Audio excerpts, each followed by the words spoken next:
This game floored me so much that I was compelled to start a YouTube channel to post about it. There's only so many times I can bore my friends who haven't played Outer Wilds as to why they should.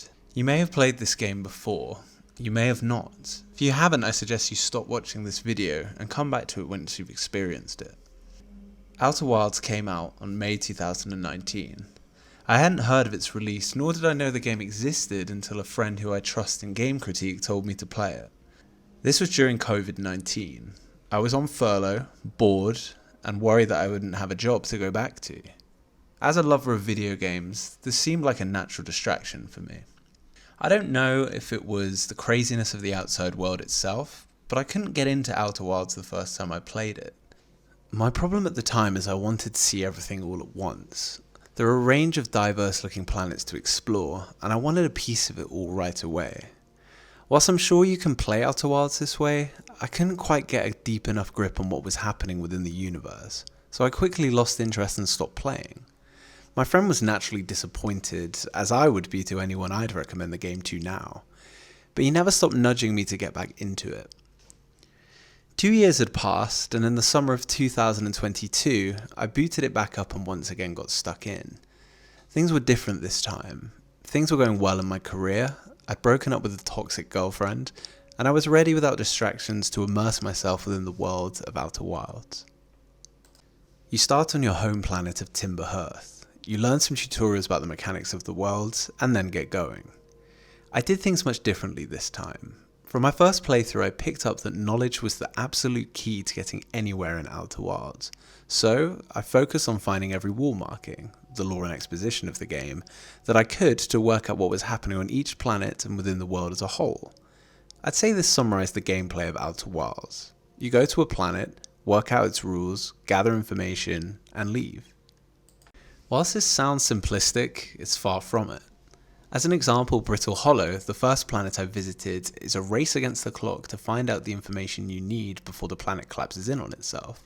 Or racing around the Ember Twin as sands fill the world, slowly blocking areas from the core of the planet outwards. It's probably a good time to explain the universe as a whole. Outer Wilds runs on a mysterious 22-minute loop. At the end of every cycle, a supernova occurs. The sun collapses and explodes outwards, swallowing every planet in a blue light until you go along with it. The first time this happened to me, I was within Brittle Hollow. Intense music started playing, followed by silence, followed by sudden death. I was convinced I'd pressed something or triggered it myself, until it happened a second time with me flying around in space, able to observe it a little more. Therefore, you have 22 minutes per cycle to find out what you need to from an area. One of the clever mechanics of Outer Wilds is how within that 22 minutes, there are what I would call access points to either learn something, travel somewhere, or see something from a particular perspective only at that time. To give you an example, the Interloper is a comet that flies around in space until the point where it hits the sun, causing it to explode. To understand why this happens, you need to explore within the Interloper. There are no entrances, and unless I missed it, nothing to tell you how to get inside. I deduced that as the Interloper was made of ice, perhaps it would shrink whilst near the sun to let me in. I was half right. I noticed the front of the Interloper would melt when it got close enough to the sun, creating a small opening in the head of the comet. I jumped in and learned about why the supernova kept occurring. There are aha moments like this scattered all over Outer Wilds, each incredibly satisfying. It gives the player a real sense of achievement I do think is unmatched in any other game. I'm a huge fan of Dark Souls and the rest of the series.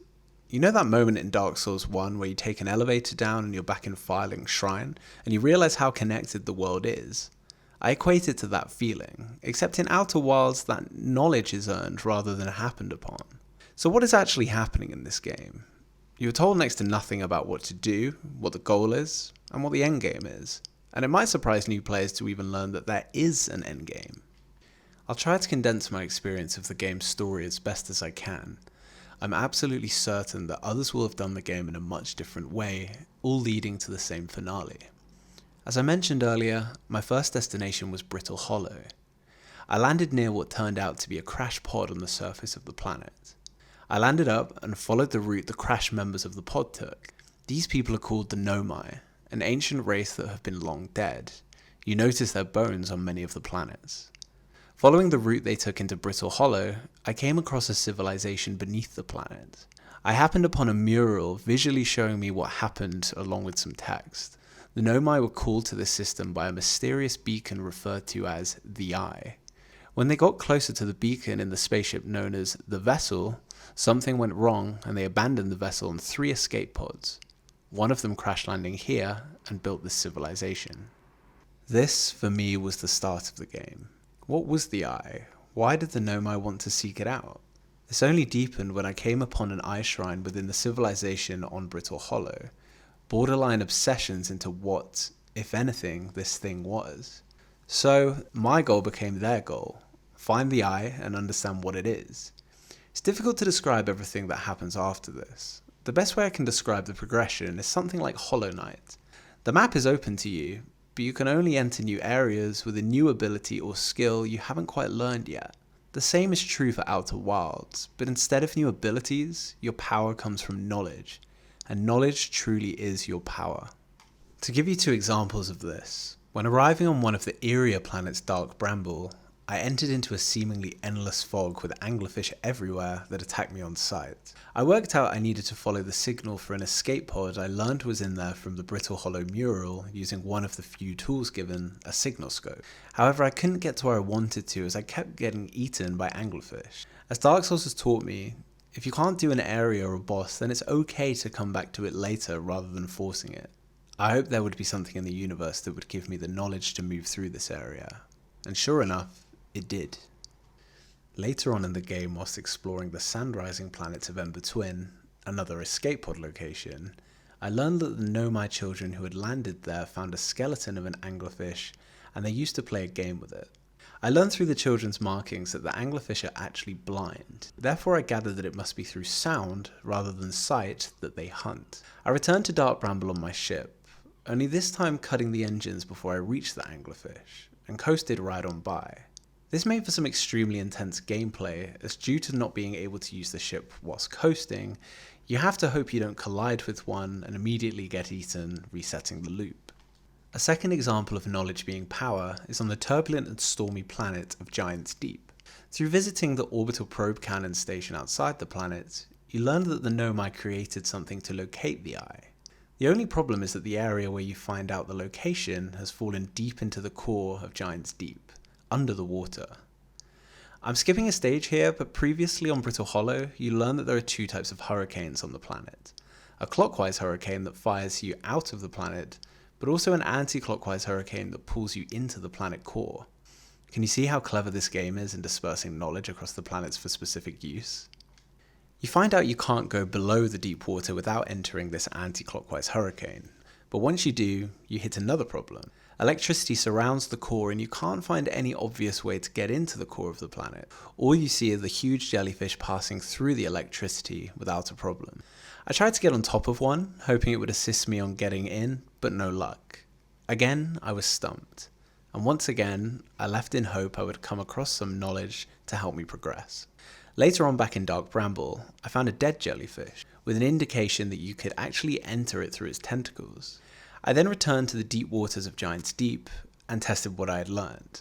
I entered the jellyfish via the tentacles and to my joy realized you could hide inside the jellyfish whilst it taxied you down into the core. Honestly, this game is so full of these aha moments that I'm really not doing it justice. It's like a puzzle that's been completed. You just can't understand what you're looking at until you spend time and attention on each planet. To summarize the rest of the game, within Giant's Deep core you find the Eye Locator. The Nomai carried out test probes to millions of destinations, and finally one hit the Eye. It gives you the coordinates of where to locate it, and you realize that the only thing that you can get there in is the crashed vessel the Nomai originally came to the system on, which you find is located deep within Dark Bramble. After getting past the anglerfish, I explored the vessel and came across a console where I entered the previously learned coordinates. There was just one problem: no power. I was lacking a warp core to get the ship moving. I learned previously that the Nomai were building a project in the core of the Ash Twin, a project requiring immense power that they needed a warp core to power it. I won't go too deep into this side of the story, but essentially the 22-minute loop comes from the Nomai testing to send information back in time. I found out that to get to the core of the Ash Twin, you needed to time when to use a warp platform, which the Nomai had built to transport them to other planets. When I worked out which warp platform to use, I entered the core of the Ash Twin and picked up the warp core. I then transported this all the way to the vessel through the anglerfish, held my breath, and put in the coordinates.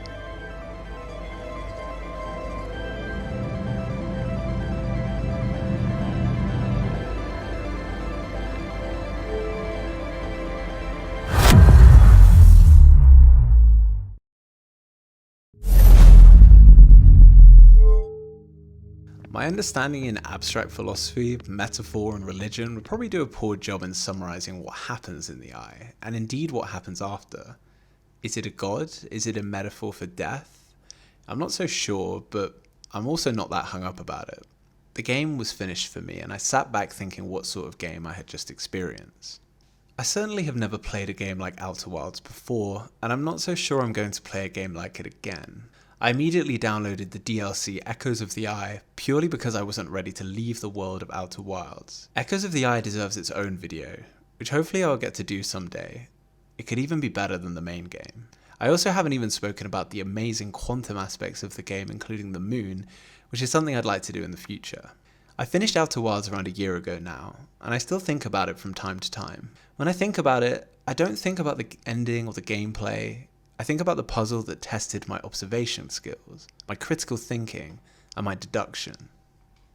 This is why I love Outer Wilds. The challenges don't come from difficulty of beating a boss or collecting items. It comes from the difficulty of unpacking such a complex puzzle and making sense of it. The realization that the only real tool you have is the knowledge you gain throughout your journey and using that knowledge to overcome problems. I think it took a hell of a lot of guts for the team at Mobius Games to make something like Outer Wilds. With a niche genre that doesn't handhold you at any point, they empower the gamer to use their brain to work their way through. I think about day-to-day life, career, relationships, love. To progress, is it not our deep knowledge of a subject or a loved one that really helped us to develop? We use learned nuggets of information to drive ourselves forward, using something we may have learned years ago to apply it to right now. I think this is why Outer Wilds struck such a chord with me. Progression coming from knowledge is about as lifelike as you can get. We are satisfied with passing exams, getting promotions, having someone love you back, using our knowledge to get us there. Replicating this feeling in the gaming world is remarkable. I hope to see more from Mobius Games in the future. Whatever they produce next, I'll be playing it as I'm in love with the awe and creativity that has gone into Outer Wilds, and would cherish the opportunity to relive those aha moments all over again. Thank you so much for watching. As I said at the start of the video, I was compelled to make a video on Outer Wilds, as the first video I've ever done. As previously mentioned, Echoes of the Eye deserves its own videos, and if you'd like to see that in the future, any feedback in the comments would be greatly appreciated. I love video games, and I would love the opportunity to talk more about my favourites. Thank you once again for watching, and hopefully see you soon.